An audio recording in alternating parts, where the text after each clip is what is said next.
Good evening, everybody. Yes, sir. Well, thank you very much again. I think I was here 2 weeks ago. That's right. I always like to be more comfortable if I know your names and notes you as well. So maybe from the right, just name and name. Okay, my name is Mobolana Ribados. I work for Benin Community. Thank you. Yes. My name is Pt2. I'm a Daniel professor. Okay.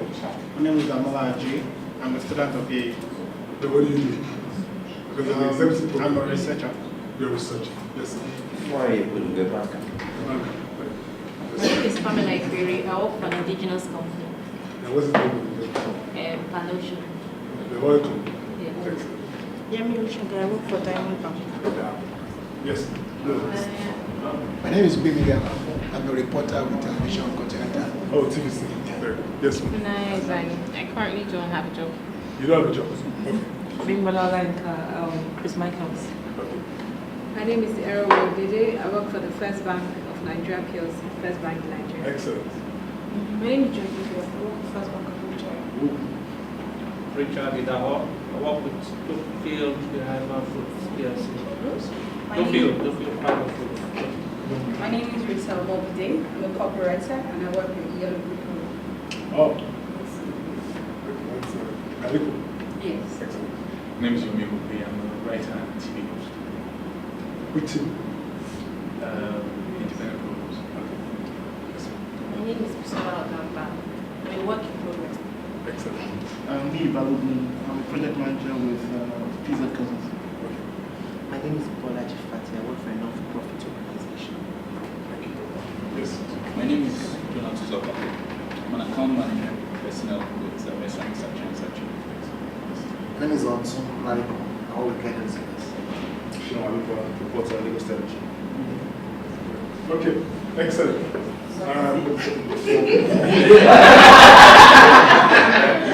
Well, Prof and I are in the same class, CELTRON, because of this one. So I know it was one. Yes. Okay, well, Prof has told you a bit about 25 years of serial entrepreneurship. And I thought after 25 years I should be resting, but once you get the bug, it just keeps on going. But more importantly, my mission today is to speak about the future, not about the past, because we dwell a lot on what has gone by. This year marks my 25 years of entrepreneurship. I started with the Lekki Soul Splash, which was, I started a youth corps in 1988, which was an accident of fortune. It wasn't something I planned for. I didn't study music in school. I'd actually been sent to universities to read English deliberately because my family wanted me to study law. And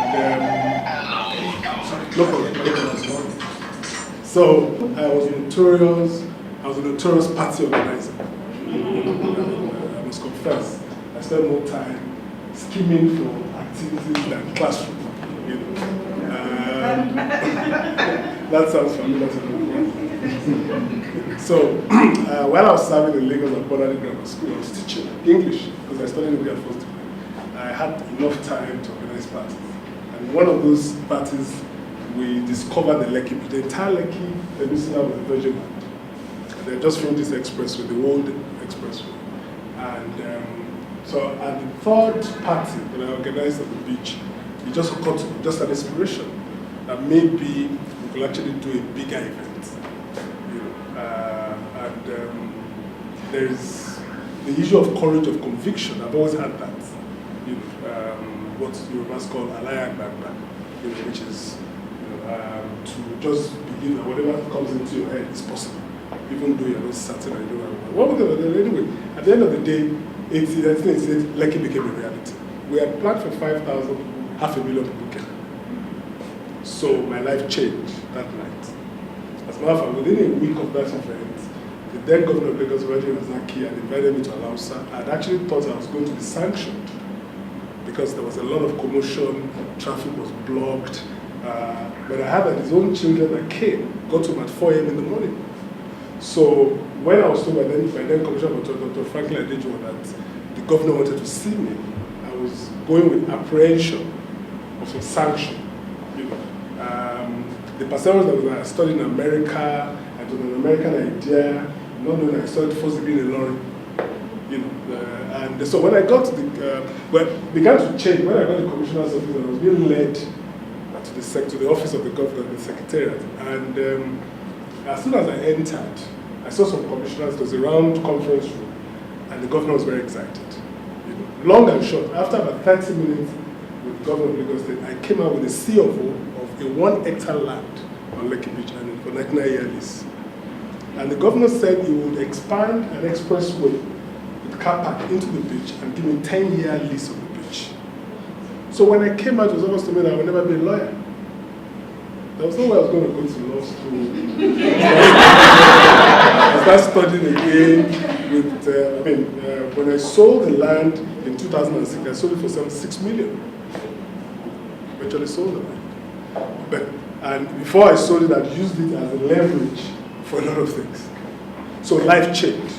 So when you heard the story of Lekki Soul Splash, just remember it was an accident of fortune. And may that be your portion in Jesus' name. Because the truth of the matter is that people think it was conceived with any creativity. There was just a restless party organizer in my school, you needed to come to get my consent for a party the third semester from the first semester. Because the girls would not come if I was not endorsing the party. And I'll tell you the reason. It wasn't because of anything. It was because in those days, we take girls out of campus for parties. And it was the practice of guys to leave behind those girls that didn't cooperate. But I would ensure, I just felt a passion that they must be taken care of. So I take them to school, I had a car.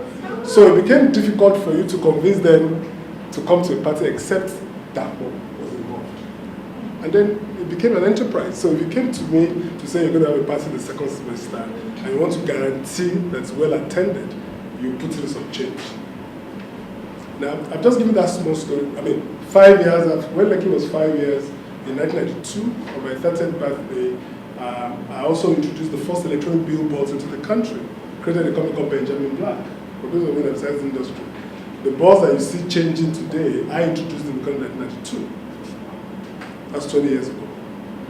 And then billboards in Lagos, they were just static, 40 sheets. And they were charging maybe 100,000 naira a year, but I said I was going to charge millions. And my first client, Guinness, used the boards to launch Legend. Legend started in 1992. 5 years after that again, I got restless. I said, okay, let's take Nigerian goods abroad. And we created what we call the Made in Nigeria exhibition. And we started going around different parts of the world. And then 5 years after, we created Africa International. And if you go to Terminal 5 Heathrow today, or Terminal 3 Heathrow, or South Africa Airport, you see First Bank, GTB, that is our job. So we've even taken Nigerian brands out of Nigeria and we're beginning to globalize them. And you wonder, okay, why can't you point this guy out in the street? Because it's a very busy life. Once you are committed to a vision of entrepreneurship, you can't stop. It's a lifetime till you die working. Because you've set standards, you've made promises, and people have put a lot of resources behind you, you must make it happen. So my vision today is to turn all of you into entrepreneurs. Is to let you know that in this century, there are no jobs, only customers. Customers. Absolutely. So what I'm going to talk you through the next hour are the realities of life in this century as opposed to 12 years ago when we were in the 20th century. So if you don't finish this program and still think that you're going to survive this century as a jobber. Now, that is not to say that there's no place for jobs. It simply means that if you're going to be in a job, you must be able to generate and sustain customers to keep the job. So if you can create and sustain customers for somebody else, why can't they have it for yourself? Our time is limited. We have to end this class by 6:30. No problem. 6:30. No problem. I just summarize it. Okay? So the issues fundamentally is to say, why is the century a jobless century? Why is this 21st century different from the 20th? And the reason is simple. When you were alive in December 1999, there's the 31st. Where were you? Alive, I'm sure? Definitely. And then January 1st, 2000, where were you? I'm sure you're alive. Now, when you have a generation that sees the end of a century today, and tomorrow wake up to see the beginning of another, that generation is an interesting generation. Because many people are born when a century has started, and they die before it ends. True or false? So when you're alive on the 31st and the last day of the century, the next day, you're ready for some special occurrence. Now, let's say December 30th, 2099. Where will we be? Where? So very, very nice to you. Yeah. All of us in this room will most likely be dead. Madam? How old are you? Women don't like to talk about age. Plus another 87 years. Should be heaven. You probably want to. Okay, because of our time, this is a 2-hour lecture, and we're going to give it 45 minutes. So we must be very focused. December 30th, 2099, we will all be gone. And that means that we're children of the 21st century. We will prosper. God willing, they surely die in the century. And therefore, we need to understand the characteristics, the challenges, the issues that will define life in this century. So that we can then be able to meander through the minefields of those challenges to make purpose. Now, having said that, a century is 100 years, true or false? Yes. Don't forget the topic is life in the 21st century. The last time I did, I think it was 1 hour, 1.5 hours. 100 years. But what happens is that when 100 years is about to end, the last 20 years, the last 2 decades of every century, the speed of change becomes supersonic. You know, when you used to use cassettes and when you rewind, what happens? Towards the end, there's this the same thing happens when the century is about to end. So a couple of things happened in the last 20 years of the 20th century that gave us glimpses of what the 21st century is going to be like. Because we live in the darkest part of the planet, our leadership is not wired to perceive and make adjustments. And that is not our fault. It's also because the worst in the class always lead our country. So the power to, what I call the power of insight or foresight, the power to project, to see things, changes, perception, intuition, is not given unto them. And that's what we're wearing. Because in other climes of the world, they had anticipated the changes that will be wrought in the 21st century, and they're taking steps to mitigate against it.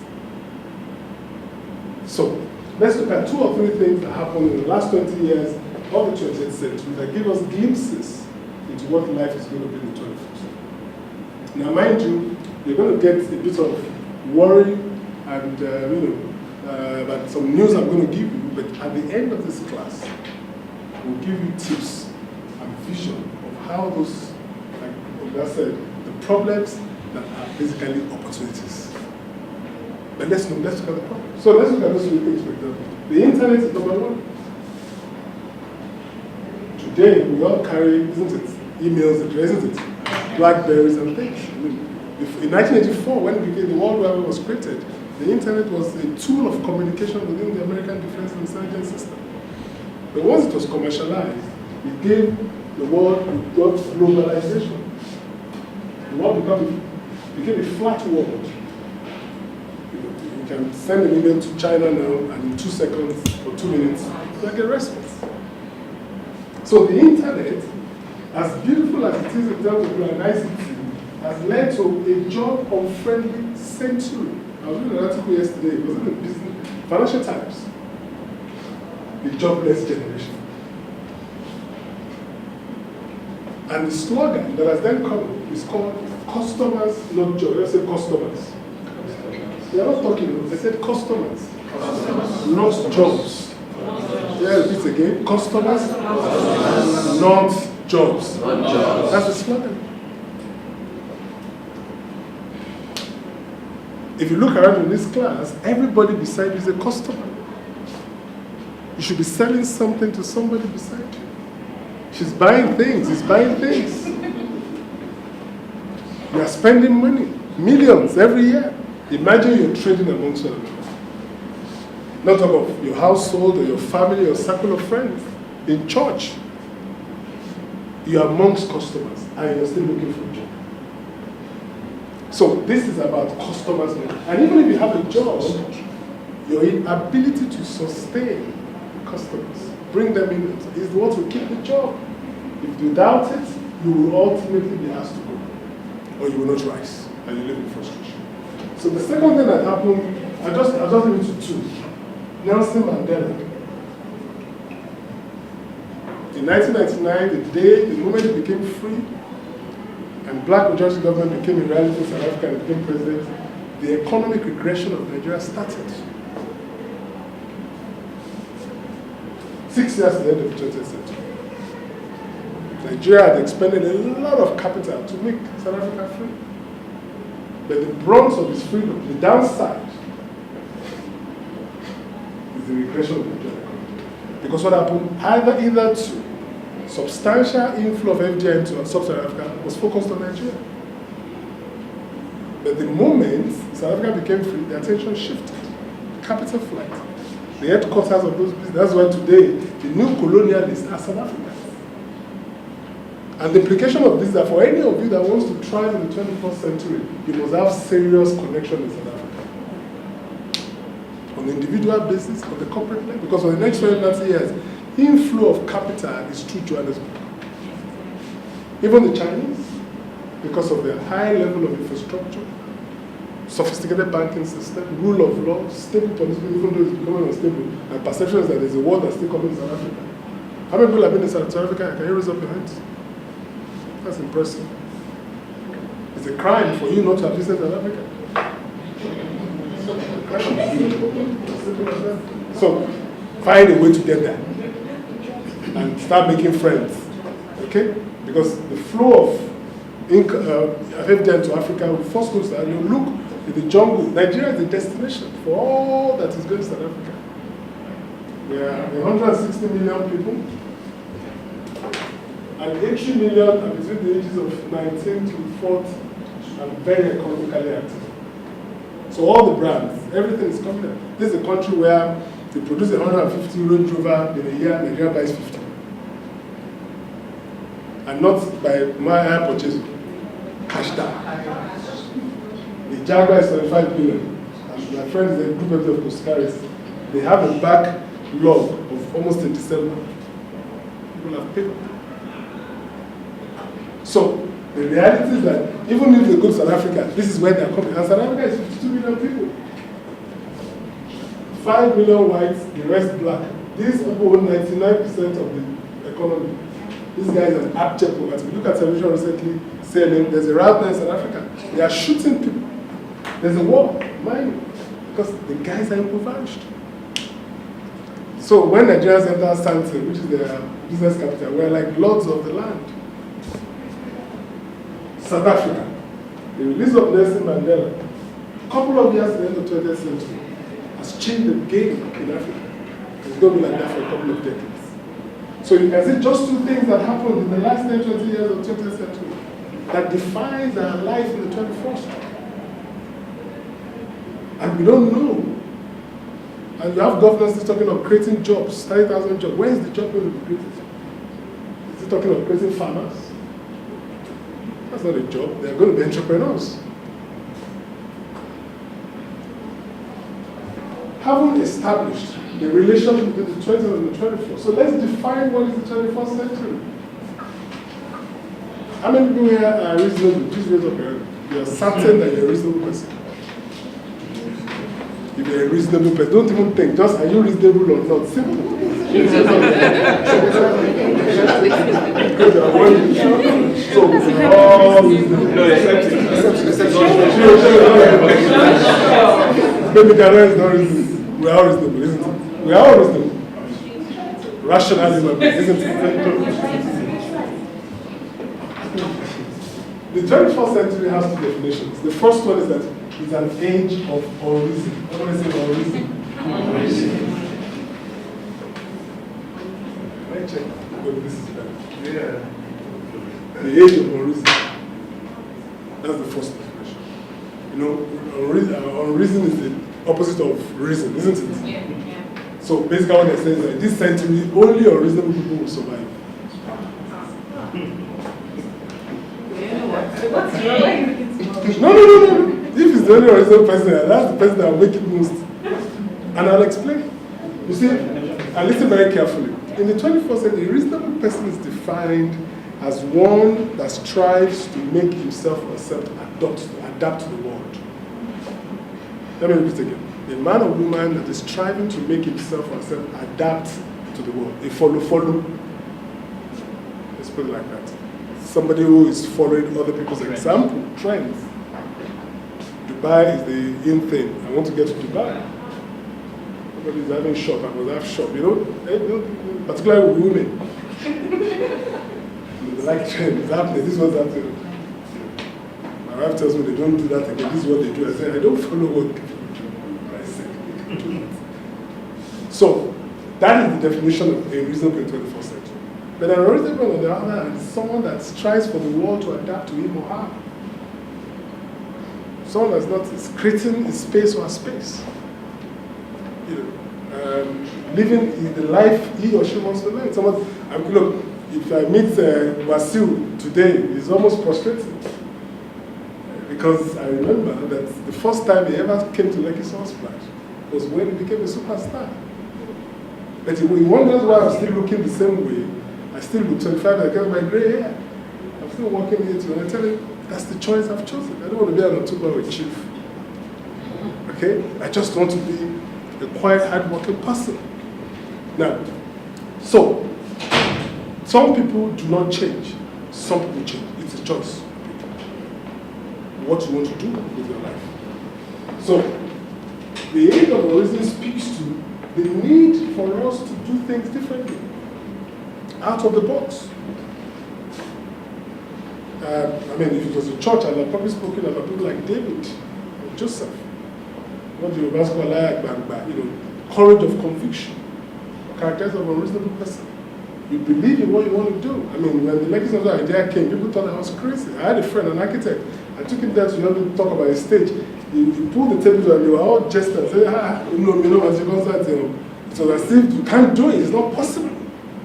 But luckily on that day, when the concert happened, he was talking, they couldn't even see it. It's an experience. He saw other ones, but that monumental classic first one, he didn't see it. He didn't experience it. Because he didn't believe it. So, an original person is usually the last person people believe. They just think he's mad.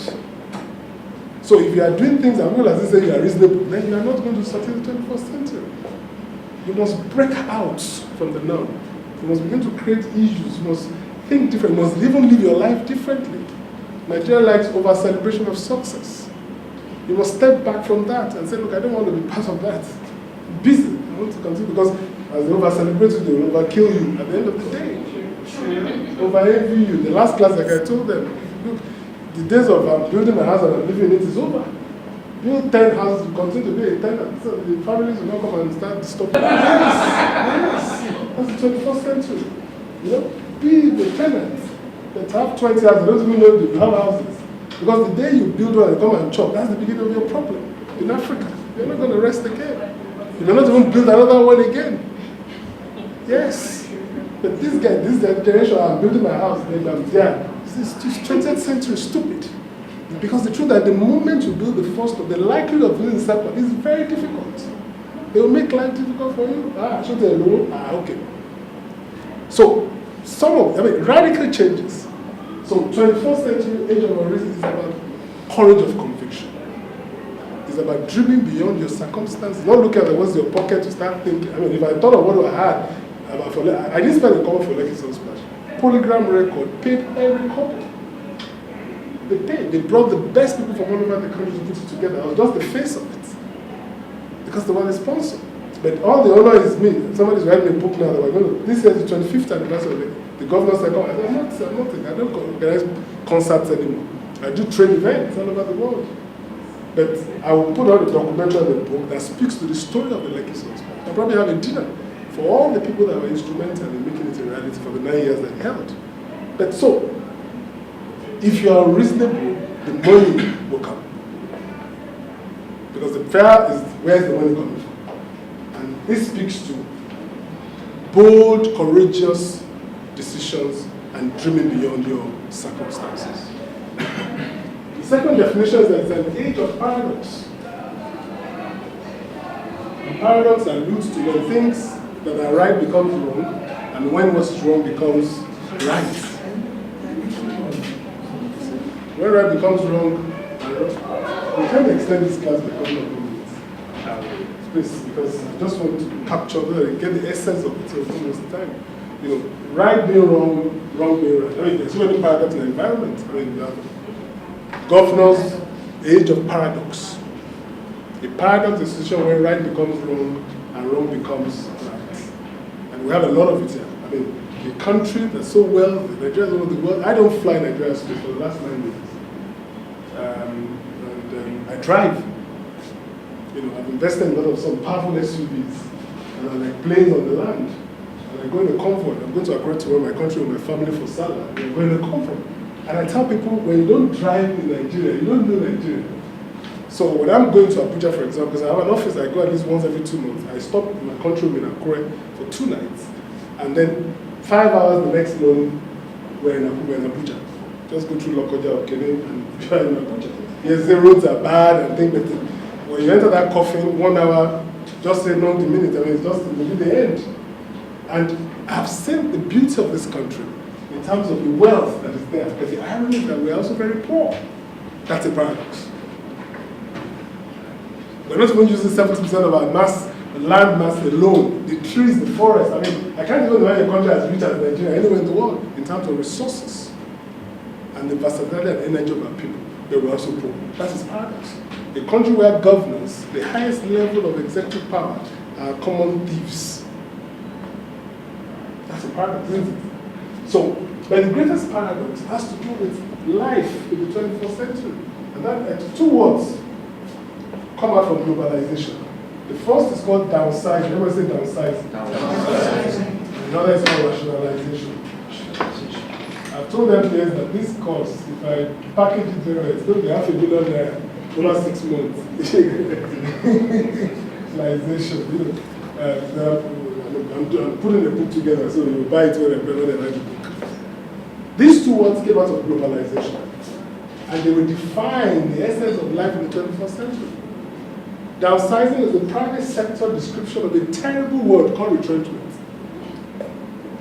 They're just giving it a, tush, making a romantic word that helps to explain sacking people anyway. As a matter of fact, people have migrated from downsizing to right-sizing. I mean, I used to have 101 staff as of 2010 December. Today we're 46, and by December this year I'll be 30. Now what I do is that most of them are now agents of the same business, consultants, or those of them that have the capacity have been able to start their own business to support our business. Our cleaners have set up a company, they now clean the offices. But we don't pay them salary, they earn what they work for, isn't it? They don't have housing allowance, they don't have medical allowance, we don't give them lunch, we don't pay for their training. So we cut off substantial amount of savings from that. And that's because increasingly, we don't need people. Technology is there, outsourcing is the buzzword. Collaboration. PR Africa, my company, we have a lot of clients, but we don't even manage events again. I have more than 6 companies in the IMC industry that provide support for us. If our outdoor company, Benjamin Black CELTRON, we have about 15 Nigerian universities where we have bus shelter for clients. And 80% of them are sold, not by us, but by other companies who just know we have the asset. So we're not even saying them, no, we just, as well, outdoor advertising for us, no matter, it's the property business. So if you have 300 bus shelters generating 2 million per annum, you have 300 houses. Because there are few houses that can actually generate 2 million a year. So we're a property company. We're no more an outdoor company. So we just send our assets to outdoor companies who just sell and come and take. Okay, so these are the ways that things are changing. That at the end of the day, you then don't need salespeople. You just need a sales coordinator. In the last class, I spoke about the new office. It's going to be called a virtual office. They call the people that are praised because they call them the telecommunicators. You will have 200 staff who are not full-time staff, who are given the assignment through e-system. And they also do their job and give results. And then once every month you congregate in the hall over snacks and you discuss the next assignment. But they're all staff of your company.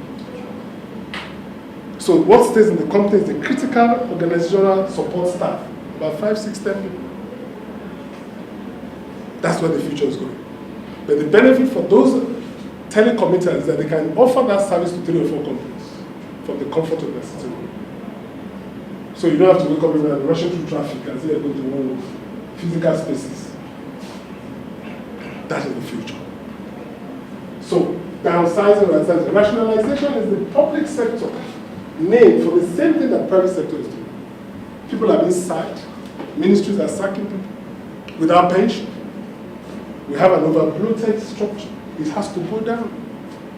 So these two words will lead us to the equation of the 21st century. And that is half times 2 times 3. Somebody will say that is how much? 1, the 3. It's not 3. As of 20,000, when the 21st century grew, the prediction was that by 2010, half the number of people working will have lost their jobs. Hasn't it happened? So only half of them will have what we call a full-time job, FTJ. The other half will become FTJ.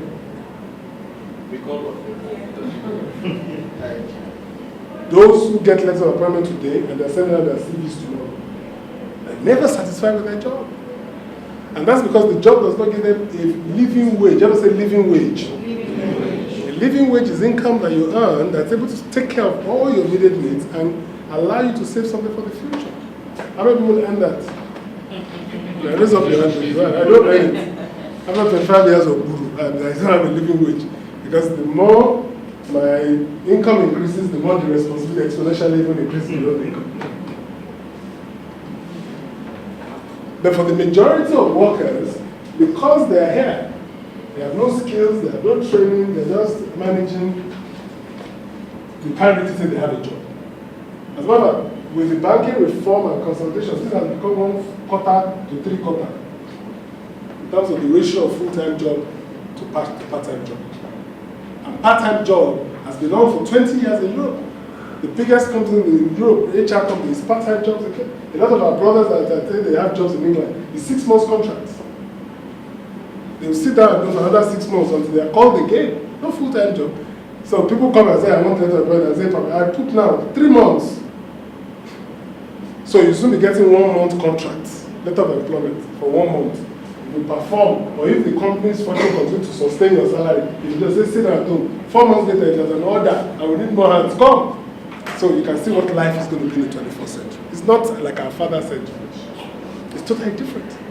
So we're having a master's degree and you're thinking, okay, it's going to give you more, it's a waste of time. Your master's degree should be making you think now of moving to the next level of dependability. Becoming an employer rather than being an employee. That's the bottom line. And the principles about that I will share with you subsequently. But let's talk about the issues. So these guys are full-time workers. They are full-time jobs. They are knowledge workers. You find them in the banking industry, advertising now, finance, telecom, people who determine what they want to be paid. A very good example of mine just level on the major telecom companies. His bonus for the last 3 years is 100 million plus. Just bonus. Because he's able to tell his company, okay, I'll move you from 20 billion income this year to 50 billion. And if I do that 30 billion difference, I take 1%. They will just sign, yeah. And he's able to apply the principles that make it happen. So he cashes out. That is the new workers of the future. They will be earning twice their current salaries. A lot of money. These chaps will be earning nothing. They earn salaries, but because at the end of every month when they pay their debts, nothing remains, isn't it? And then next month, the same debt compiles, but with inflation. And their salary still remains the same. So what's paid up in May for the same consumption will not be able to pay for the same consumption in June. They'll be owing even after paying 100% of their salary because inflation has come and their salary remains the same. So they begin to take a job in church, in groups, in the markets, and men begin to borrow from friends, from societies, and perpetually they are mired in a debt trap. So to a large extent, we say they didn't earn anything. They just struggled. Does that sound familiar? Sorry, please, what do you call them again? Eh? What do you call them again? That group. Yes, they are not earning anything. This is the Fiji. I mean, what do you call it? Nomenclature. No, you can call them anything. The important thing is that a lot of us know people who were also in the same situation. That's the reality. We're just managing, we're in perpetual rent. Okay? And essentially, these guys now, that's where the paradox comes in, who earn a lot of money are expected to produce 3 times their current output. They're too busy to enjoy their life. I mean, somebody said you're also part of them. I laugh. I said, well, that's what's being a serial entrepreneur confers on you. You're juggling 4 balls at the same time. 4 or 5 companies, you're traveling here today. And new ideas are coming and you can't pocket all of them. You must make them happen. That's the life you have signed up to. And then you need God. We'll come to that. Because the God factor is critical in any success.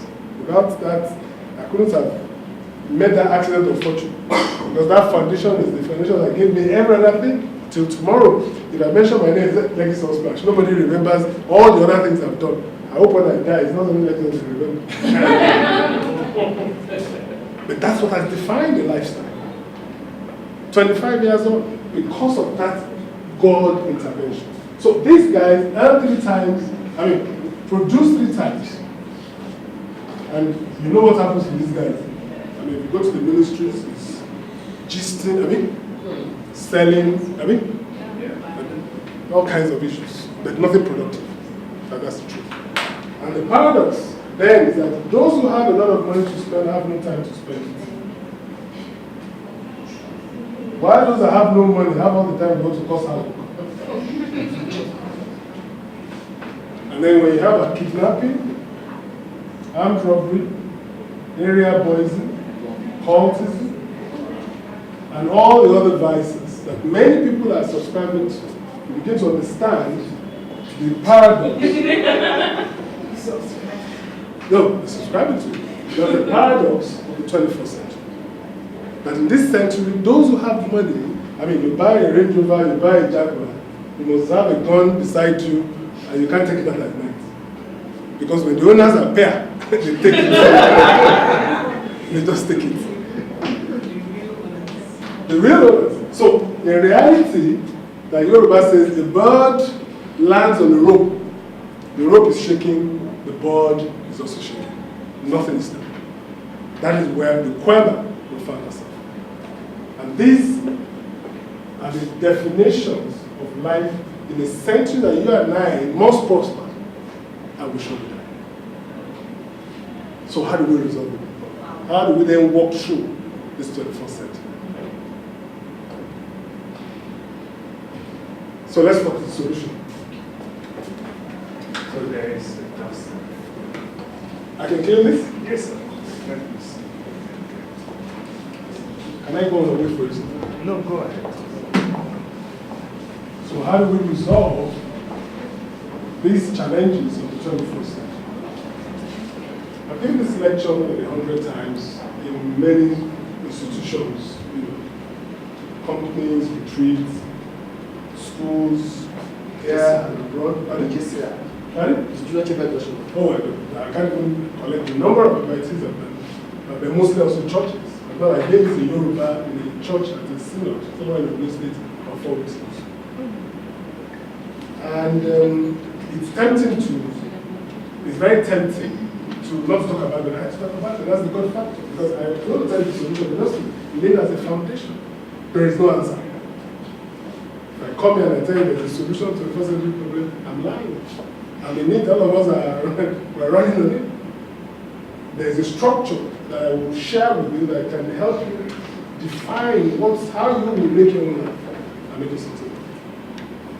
But I would admonish that it's important that whatever religion you practice, get close to God. I don't know why you want to do it, but please, because there's the supernatural out there, isn't it? And it avails where there is no way. I mean, miracles still happen. Makes king, poor people become king, fortune. Mine was, like I said, accident of what? Fortune. At 25, just walked into it. Maybe that's what has humbled my life, because anytime I remember how it started, I'm reluctant, I can't even shout. So that I hope is going to be your portion. And those things that help to draw that favor, the things that help to draw the favor of God is just the basic things of life. I mean, there's a cross in every class in LBS. So why? It's to remind us. I need to remind this is SMC. Yes, I know, sir. There's a cross in every class in Pan-African University. I've been to the SMC classes, I've been to the LBS classes, and because the function is Christ. So it's important for us to understand that God is a factor in the success of the movement. So whatever we share, remember that is the veil that straps it. But let's look at practical structure that can help you begin to fashion your way out in this century that time is running, you have to make your mark, and it's a challenging century, unfortunately. You have been opportuned, possibly to be around when changes are occurring. I mean, it started with the 9/11, the war has moved from Iran to Iraq to Iran to Afghanistan. It's now moving across the Arab Spring. Iran is the next. Syria is about to fall. Libya has fallen. It's across the Niger Desert. It's probably come. Boko Haram is already waving their flag. And the northern governors are saying no to state police. The southern are saying yes to state police. Isn't it a deja vu? Something is about to give. When America predicted 2015, my suspicion is that they were not predicting, they were just announcing a plan of action. We're working towards it. So within the context of what is coming, have you located yourself? Have you thought it fit to say, okay, my brothers, what will happen? Even if everything, where am I going to be? Is there going to be a job? Am I going to be able to go to work? How am I going to feed? So these are issues that should worry your mind. So let's start from the concept of the obituary.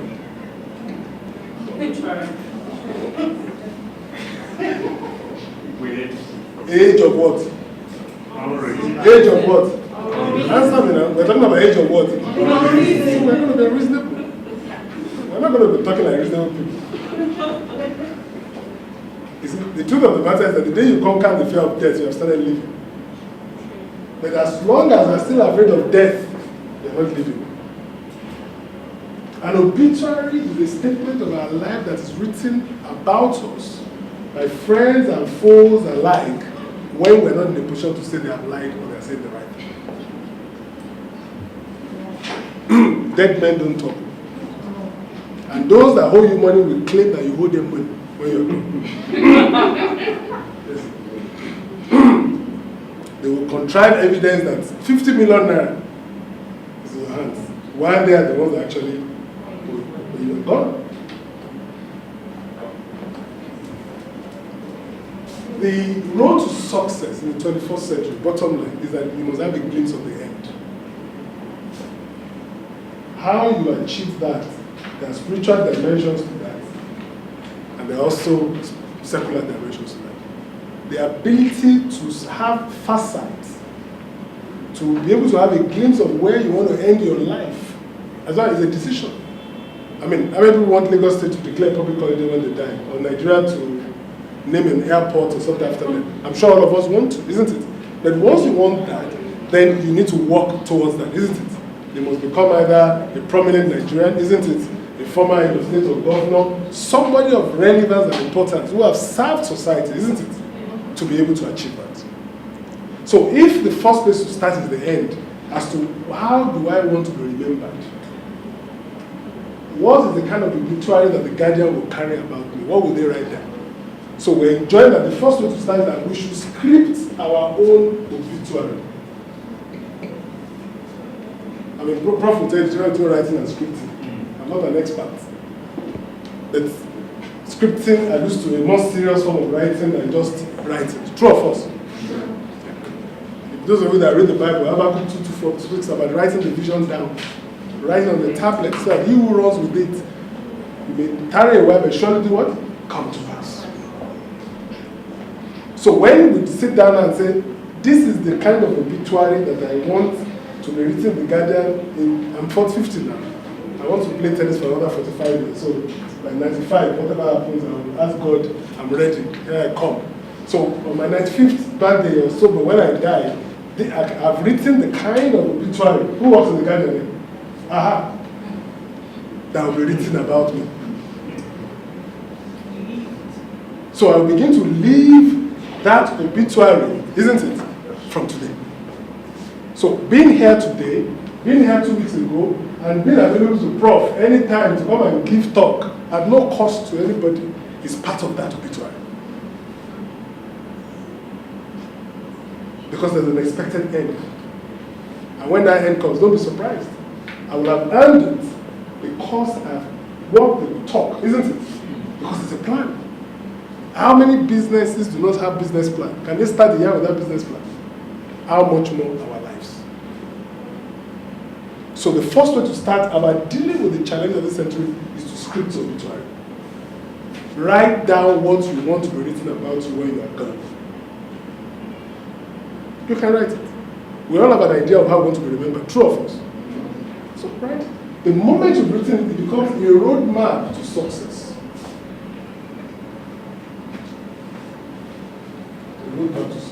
Because now a guide, after every 5 years, you can go back and say, have I achieved? I mean, since my 30th birthday, I've always had a 10-year agenda. 10-year plan of things I want to do, business, things I want to do. The house I want to live at 50, I had it designed and the model was built on my 40th birthday. And I kept it somewhere where the back God will be remembering it every day. And 2 years before the 50th birthday, I was availed in a miraculous way. Hard work with God factor. Because there was a plan, isn't it? And the man was reminded for 8 years. My wife, anytime I see someone, I tell my wife, something is coming, say, you don't stop reminding. I say, I must continue to remind you. So when we script our future, we script our obituary, and determine a roadmap to success, we have a guide through which, as long as there are friends that we will lose immediately, like bad habits. True or false? There are new ones that will scamper to go and collect. Actually, I want to be your friend by all means. Yes. Okay. So, having said this, let's look at the first solution. There are two, and we're just going to take 5 minutes. And it's the principle of the donut. Everybody say donut principle. The donut principle.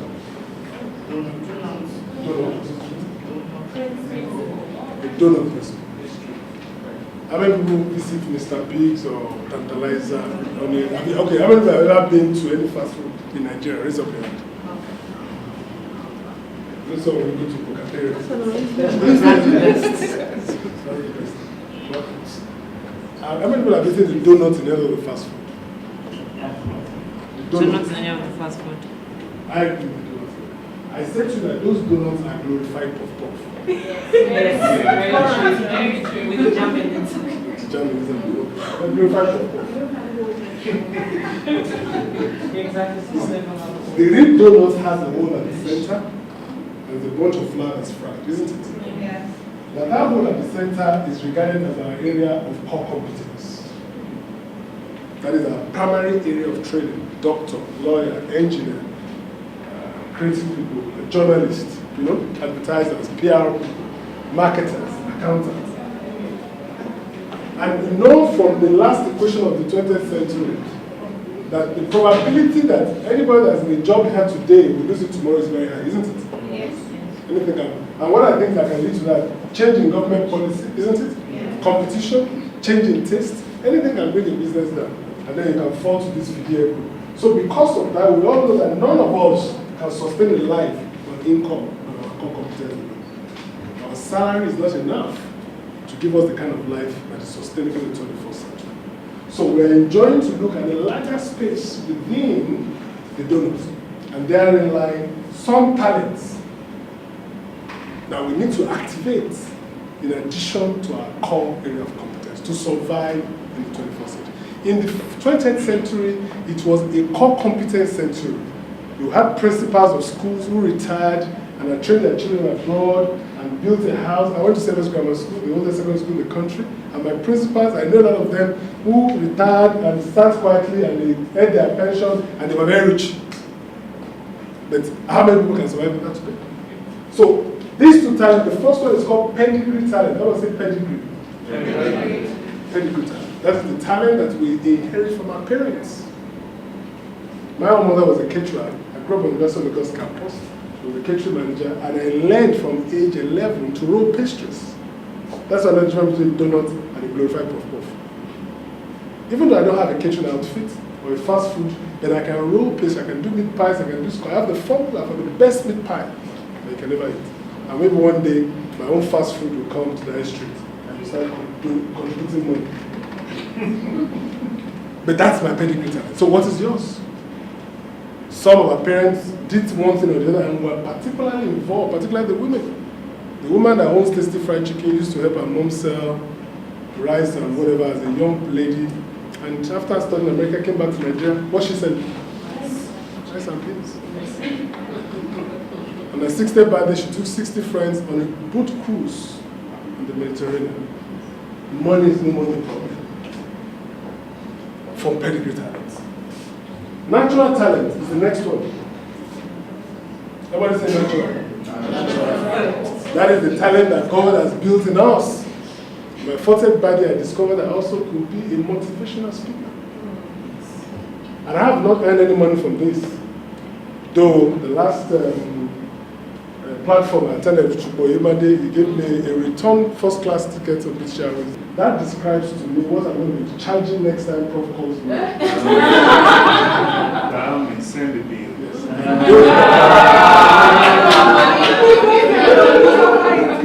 But what I'm giving you is more than $1 million. What I'm giving you is multi-million. So if you share that 1 million amongst yourselves, it comes to nothing. That's true. About 35,000 or something. It's not. So what I'm just trying, even though I've started charging, I can see that it's going to be another source of income for me in the future. True of us. What is your natural talent? Where is it? In this century, you need to activate it. It must become a money-making center in addition to your core. It's not that one will leave the other. But what it does is that because you have your core, in addition to either of these or both, you progress from core competence to multiple competency. And that is the 21st century.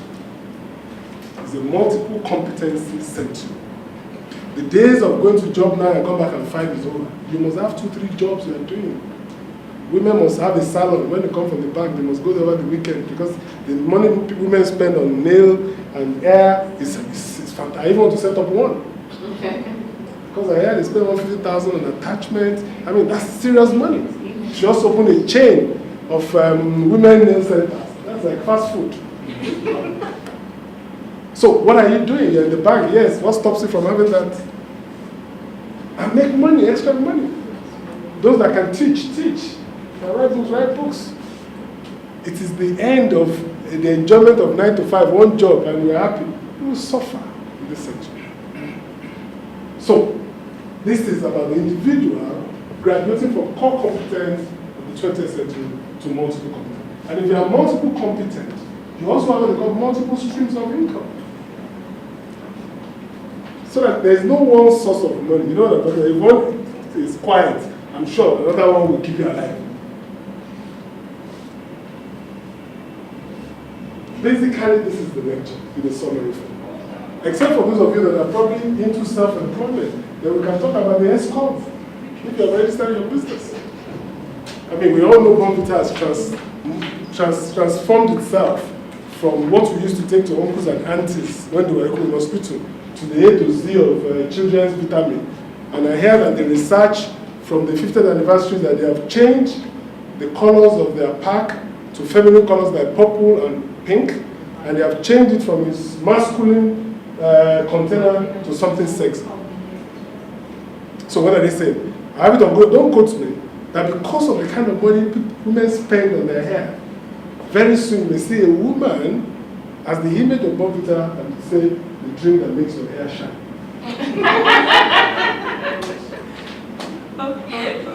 Be sure, don't be sure. Anything will happen. Because they know that you are the ones that have money. You can spend 80,000 on this thing, you can buy Bonvita in cartons. And they have started the process. The colors they've added, the shape is feminine. Fathers don't buy those things again. School fees, all fathers think about, it is mothers that buy now. So it must be attractive to women. And they know that you will do anything to have hair and skin that shine. What are they doing? They are reinventing. The 50-year-old product that every 10 years identify the segment of the market with the dispensable income and begin to transform itself physically and otherwise, brand-wise, to fit the mindset of that group. How much more life or business? So for any of you that has a business now, regard as the first one. Let's imagine that this was the Lekki Sun Splash in 1988, 25 years ago. On the 5th anniversary of the Lekki Sun Splash, we started Benjamin Black, which was our second call for electronic billboards. Now, a first call, once it gets to this peak, is regarded as having gotten to the peak of its success. The last time I came, I brought the MD of the bank, who was my banker, and I did say that he's able to come with me to spend 2 hours because my business with him is looking good. We had lunch and we were discussing something else, and I said, no, he said, he's coming to come and listen. So the day your relationship with your banker is very good, your business has gotten to where? Everybody say peak. Going to speak. That's the strength. Strength, the strongest point. Why is it there? Since there's still a growth, it means that any growth above the peak is a growth towards a downfall. Because no business can stay forever without being reinvented. Competition will come. Change in taste will come. You notice how restaurants, when you open one, everybody goes there. If they open 1 2 blocks, what happens? Migration. Radisson Blues, the in thing now. You can't even find space to sit or park.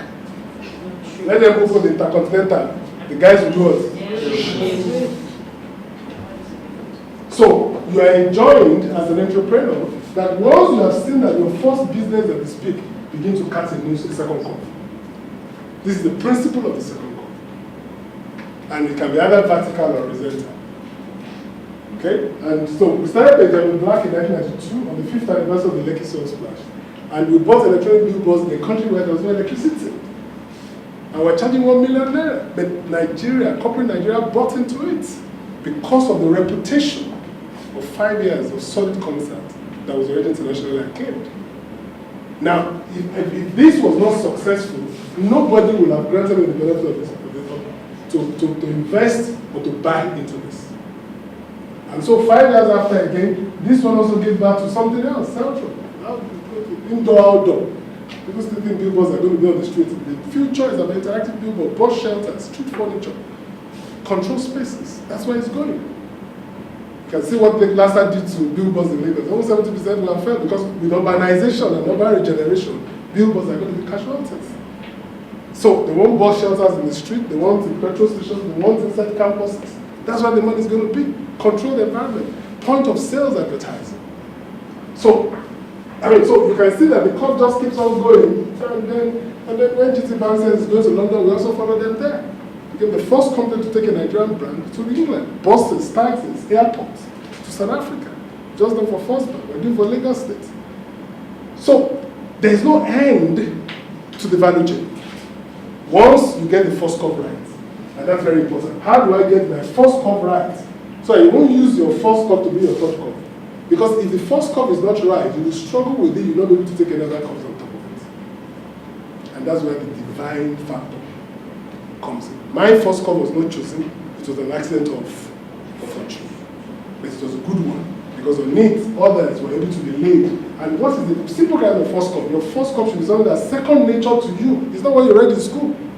Your first business is your passion, is cooking. Set up a restaurant. If you are very fashionable, start setting up a fashion house. So that in you become a moving, walking advertisement of your product. Because you need quick success for the first curve to enable you build other curves on top of it. If the first curve is struggling, if your account is in red, your bank manager cannot be talking of giving money to open the second shop. I will take questions. Thank you for your time and energy.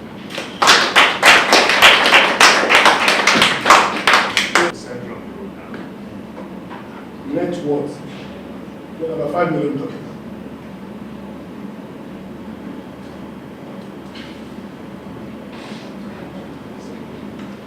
Second question. You spoke about having multiple competences.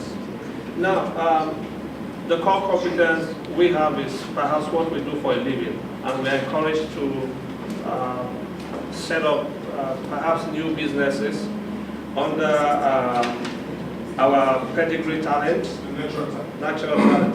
Now, there's always been a conflict about concentrating with your core competence. You are a banker, for example, and you know the challenges we have today about trusting people, the right people to help you manage your business while you are at work. So how do we reconcile that in trying to have a multiple trust them? And secondly, there's also the issue of if you want to do something, you have to be focused. No, just that word focus is abused. Okay. You can be focused in any direction. That focus does not mean a singular focus. Focused on your home, on your work, on your spirituality, on your responsibility to society. It's all focus. So it can be multiple focus. It's not just one thing. So the idea that I'm working in the bank and I close at 6, that means I cannot find a way of generating another income is lazy. And the days of that is going. You just have to find a partnership. You don't have to own it alone. If you have a barber's shop, look, I told a group of young guys, I said, look, they said, they don't look for a job. Go to garment care and tell garment care that, look, in every closed estate, in this from Lekki Phase 1 to VGC to Omode to Budu, you can set up collection centers at no cost to garment care. Just come and put your sign. We'll collect clothes on your behalf. You come and pick them. You also supply back, so we come and take, and we share commission. They've started. So, and they are working. They are not, don't let's belabor it. It's working. They are not there physically. And people don't bring money there. There's a ticket. So everything is, they're accounted for. And the guys that put there are not their cousins who are just getting allowance. They are full-time staff being paid. So the question is that you are looking at the problem. I don't want us to look at the problem. Just look at the opportunity. Because every opportunity has a problem anyway. But it doesn't stop you from moving. If you keep on talking about the problem, you won't move. But the reality is that you cannot rely alone on your income except you're going to steal. Now, finally, sir, can I have multiple competences? Because the problem we have now, those of us working. It's talking of problem. Yes. The mindset was changed. It's not a problem. Okay. It's migration issue. Okay, the migration issue. Yes. It's a major issue for those of us working. What is it? We keep saying today, tomorrow. Now, can I have multiple competencies out of what I do? For example, I work for a company. Can I pull out and have my multiple competencies, away from a salary job? Of course, you can decide to be an entrepreneur like me. I've never applied for a job, and then you have 3 or 4 business. But the bottom line is that you just have to combine it. Yes. That's got to be very nice. Sorry? It's got to be very nice. Okay, let me just let me put an email address on the wall for you. So that if there are other questions, you can just send it and just quote this class.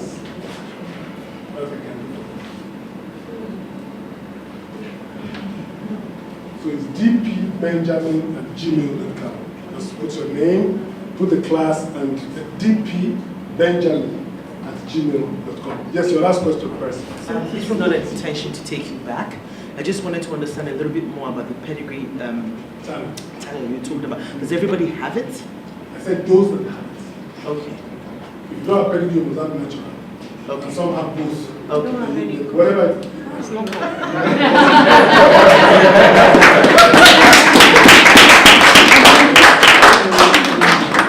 We're very have time to thank you. No. This is going to be your class. Yes. Well, the thing is, he is going to assist him in managing the, entrances and exits of the different entrepreneurs.